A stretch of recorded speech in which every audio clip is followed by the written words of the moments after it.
Okay, with Nathan Porter, Blue is the short film. It's 22 minutes. Played at the Feedback Film Festival. You're from North Carolina, correct? Yes, I am. Winston-Salem, Yeah, I'm to in be Winston-Salem exact. right now. Yeah. How is the film scene in North Carolina?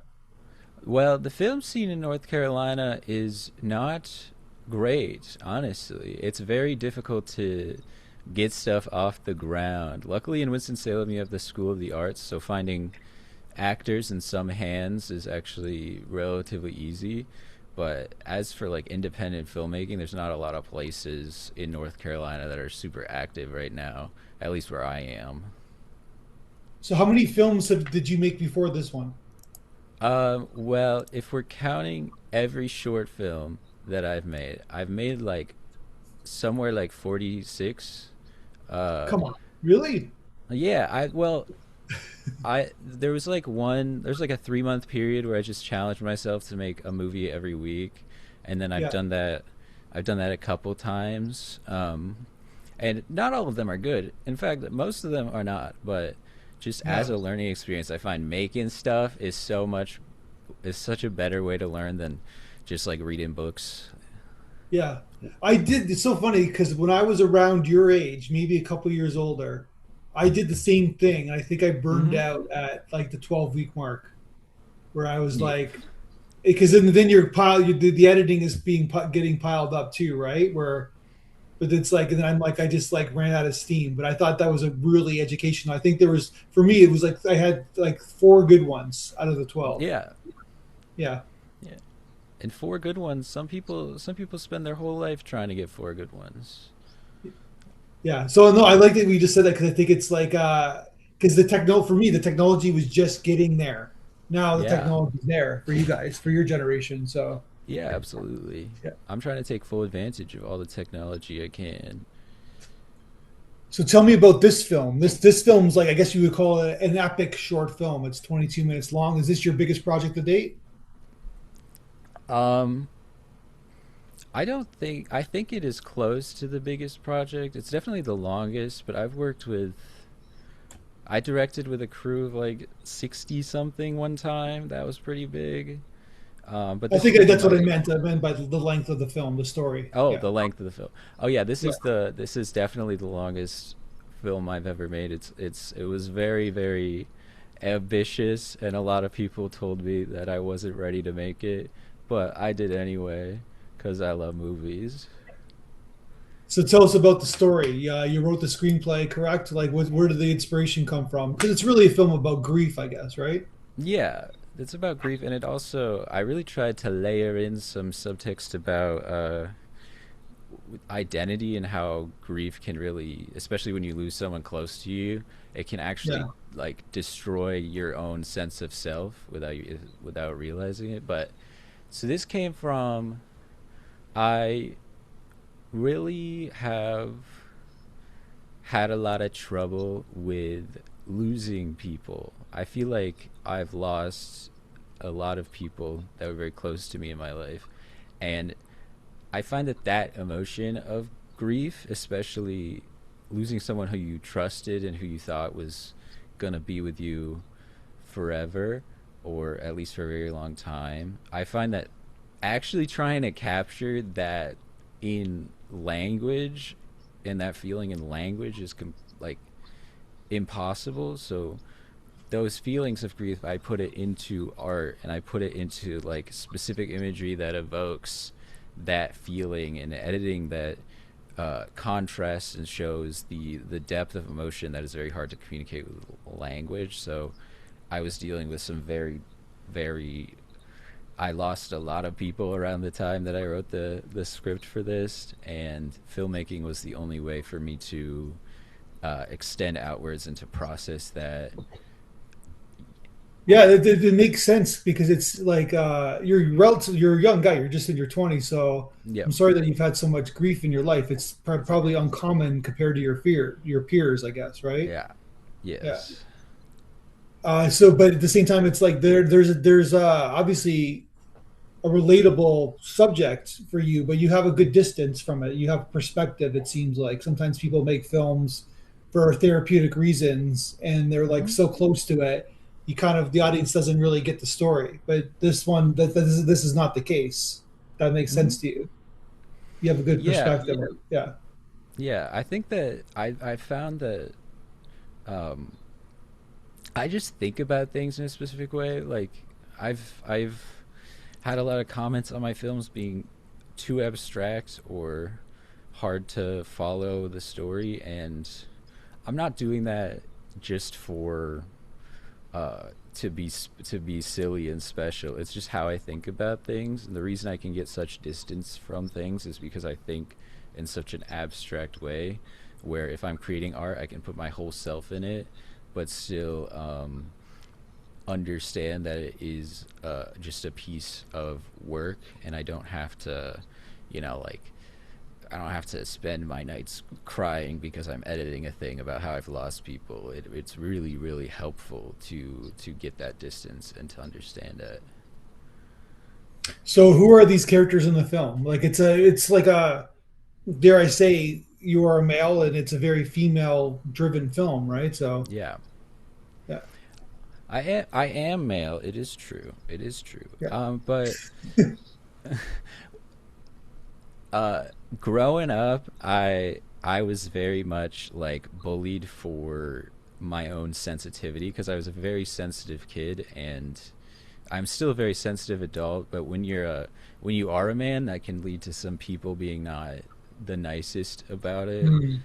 Um, so it's this sort of like masculine being in my body, which is who I am.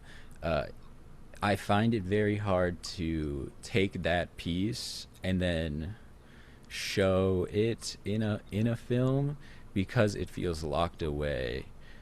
So when I really want to go into depth of grief and depth of emotion, I tend to gravitate towards writing female characters. Though in this movie's case, the casting call was open to anyone to play Blue. I did not have a specific gender in mind for Blue. It just went out that way. But I think that I tend to look deep into femininity when trying to express depth of emotion.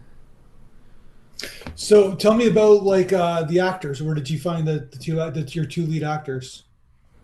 Uh, I I put out a little casting call around these parts, and um, honestly, not a lot of people responded. I think I didn't do it quite right, but finding these actors was really a lot of legwork to like, because around here you have uh, there is the School of the Arts, which has it's like the second most prestigious drama program in America. Uh, and getting actors from there is cool, but I've always found it. Uh, I didn't want to limit myself, so looking out into the world, the casting process was really a lot of fun because you meet actors, and the thing I really try to do is not just like see how good they are at playing the part, but how well they can communicate with me, because a performance is really a communication Hmm. with two artists, the usually the director and the actor. And even if they're really great in auditions, if they can't communicate with me, uh, I'd rather cast someone who's a little worse but can communicate. And that's basically like the actors I got were amazing, and I could really talk to them, so it was best of both worlds. But it was really fun to iron out the performance and talk to actors, and it was just really lucky that I found these people and they applied, and it's really fun. Yeah, and they understand your story, I guess, right? They're on the same page as you. I guess that's Mm-hmm. what you're trying to explain, Yeah, right? Like they get what you're trying to do. yeah, and it is like, because there is just kind of a lot of imagery in there that is is strange and is it's more abstract, and it's and not like concrete. And I think the actors, I think that it's really fun because the actors and the crew kind of, I don't have time on set to explain everything, so it's it's really about that trust. And I think Mhm. finding the trust with the actors was the most important part, so I could communicate to them what they needed to know for their performance, but they trusted that everything I was doing was for the interest of the film and for getting the best performance and meaning out of them. So everything's very the best term I would give is very claustrophobic. It's everything's kind of in these small rooms, and you get very extreme close-ups of the mouth and the feet, Yeah. and kind of like, and then there's like I think you got like you mentioned like abstract. There's a certain Hmm. artiness to some of the scenes where like you're Yeah. getting into the minds of your main character, right, and what she's Yeah. kind of foreseeing perspective wise, and it's Hmm. but it's all kind of closed in, right? I'm assuming that's your kind of that was like intentional for you. Yeah, absolutely. I really am a I'm so I'm really at my core a horror director. Um and I think that the claustrophobic feeling comes from that because when you're processing grief and you don't have anyone to talk to and your therapist does not understand how to help you, then you really do feel like you are alone in a tiny room no matter where you are or who you with. Yeah, because yeah, there is the thing like the looking at the therapist, like the feet Mhm. in the mouth, right? Like kind of like, and it's just like the things that she's like focusing on instead of like the words, I guess, and her emotions. She's like focusing on these other things, right? And then while Yeah, she goes absolutely. into her into her memories and her past, I guess, right? Yeah, absolutely. Yeah, but it's one of those things where like grief is interesting, where in this case where it's like you're seeing somebody die, right? Yeah. And it's different from like one day the person like gets in a car accident and they're dead, right? Like Hmm. meaning that I'm not trying to make light of it because I've been there as well, but it's there's something more profound when you're like you're they're still alive but you know they're gonna die. If that makes sense. Yeah, absolutely. Yeah. It's Yeah. I don't know, going through something where I guess just sickness is such a it feels like death is watching over you at all times Yeah. and it's like waiting to take you. Like I had friends who got Hodgkin's lymphoma and who got really bad rheumatoid arthritis, and all I could really do was be with them. Yeah. And it's hard to convince yourself that that's enough, even though it's really all you can do. And they're like I remember like a friend passed away and it's like they're young. It's like you're gonna live your life, you're moving on, and then they're gonna die. And it's like you know what I mean? Like it's just like they're so young, like it's so and it's almost it's a cliche, but it's like almost unfair in a way. And then I'm assuming you have some survivor's guilt as well, right? So Yeah, absolutely. yeah. It's it feels like when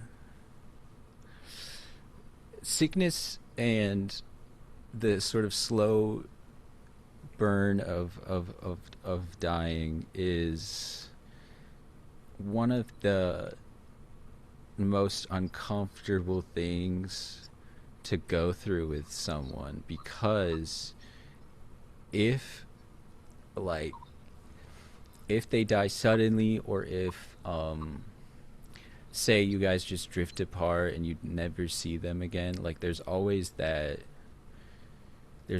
that want in your mind to somehow find a way to make it your fault so that you can at least have like a concrete understanding of what happened and what went wrong. And when it's sickness, it's that's impossible, and you just sit there wishing you could do more and more. And there's just it's there's no one to blame but like the stars and the fate of the world. Yeah. Did you edit the film yourself? Yes, I did. Did you with like all like I call them like abstract or arty kind of sediments? Hmm. Were these always in your mind, like, or did you kind of add elements in the editing room? Um, s- Everything that was in the movie was in the script. I don't think I added any imagery from the script to the editing bay. I don't think I Yeah, added anything in. It is just it's how I think about things. So to write a script, it's that artsy imagery um, comes to mind when I need it to express an emotion. So, there's a lot of shots of this like abstract colors and uh, spinning around and sort of you know people's hair and eyes and moments that pass by in a second, and that was all in the script, and that was also all. It was kind of all shot on the day as well. Like there wasn't really CGI. I just had this like kaleidoscope thing for the lights, and I would just shot me and the DP would just work together to try to get it in camera and yeah. so you discussed everything with your DP on during the shoot. Do you just like shot list everything, storyboard anything before you Um, start? so we did shot list everything. I find it a lot more comfortable um, to have a very deep shot list, so I don't have to be thinking about that as much as thinking about the actors. When on set, I really, really just want to make sure me and the actors have as much communication and connection as possible. So it's a shot list. As for storyboarding, there was definitely some photo boards, a lot of photo boards, but when it comes to storyboarding, I can't draw, and uh, explaining that the shots in my head to people is also somewhat difficult for me. Yeah, Uh, so photo boards were really nice, and also just working with and talking with the DP, talking about how we can make certain shots look good, getting as much input from the DP on the yeah. cinematography as possible. It really makes everything easy, and the DP is also has to trust me almost more than anybody because when you shoot a jacket taped to a wall, um, you have Yeah. to kind of trust that that's going somewhere because that in theory is like the stupidest thing of all time. So I gotta ask you about the 6 minute shot. You know what I'm talking about? Yes, yeah, absolutely. Um, Obviously done handheld. One shot of her kind of was that always your intention to have that shot, one shot, and then in the film like that? Yes, that was always my intention. There's a shot of the hands coming apart at the end, which was probably the only thing not in the script. The original ending was I don't even know why it was there. It was like a shot from inside an acoustic guitar, and I we tried to get it and we got it kinda, and then it just kind of looked bad and didn't sort of have any emotional finality to it. But yeah, the 6 minute shot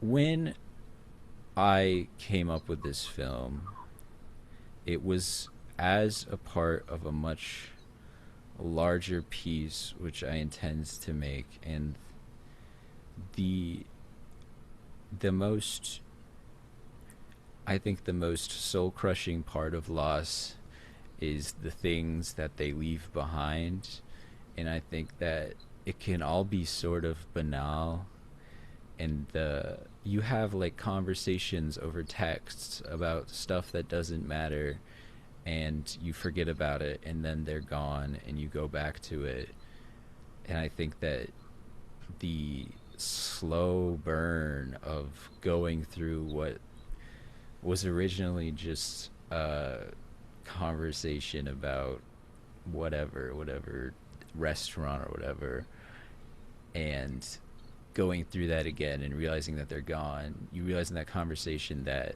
they had a specific way of talking, they laughed, they made jokes, they got frustrated, and that is them as a person captured very truthfully, and it hurts more than if you have like a formal remembering and you see their picture and you talk about them in front of all these people. Like, that is very sad, and funerals are very sad, but I think the saddest part is the memories that you still have that you can come back to, and questions that they might have that you can never answer. Yeah, and so she's just going through that stage, I guess, right? Hmm. When it's over, I guess you just like you're focusing on her. How many takes Yeah. did you do? uh well, I believe we did 6. There was a lot of because the scene was so intense. I had someone on set specifically for making sure the actor was comfortable continuing. And Like I uh, saw an intimacy coordinator on your credits. Is that what you're referencing? Yeah, yeah, yeah, and that was also for, I yeah. just, whenever someone's touching each other, I find I want a coordinator for that. But the comfortability thing, after about 6 takes, the actor was just completely burnt out, and we did set aside 2 hours of the day for that shot. And I think we got through an hour or so. Um, but yeah, I wanted to get tons of takes and variations just because it's a really long shot and it needs to be good. But using, we got about 6. It was really it was just actor getting tired, which I completely agree because Yeah, I uh, bet. That's why I was wondering how many takes. Did you remember what take you used in the final edit? I believe I used the third take. Okay. Um, yeah, the third take, I think it had kind of, I think it just felt the most natural. Um, I think once the actors started getting too tired, uh, Yeah. it was just hard to keep herself in that headspace because it's a tough place to be. So I think third take was really, really great. Well, yeah, it's tough for her to like get out of her Yeah. to get out of her head, right? Like in that take because there's so much happening and like she's aware of what on a conscious level that this is what she's going to do this long take Yeah. about this stretch of emotion, and then she's got to remove herself from that conscious level and then perform the take, right? Mm-hmm. That's a lot of energy just thinking Yeah. about it, right? Yeah. Yeah. So when we reached the stopping point, I set aside some time afterward for her to just, she just went on a walk. Just no more acting for a while. Yeah. Even easier acting stuff. Just for a while, she just got a place to go, and she was really happy with the performance as well, which I enjoy a lot. Like before the take, did you like in a different day or on day, did you like go through the beats with her about what you were looking for? Absolutely. We both came to an agreement that rehearsing that take would be too much for her Yeah. because it's such a deep place. So we did go through the beats and we talked extensively about how it was going to be, and we rehearsed kind of, but she never really went into that same state. She didn't want to, until the day, which I think that was a great idea on her part.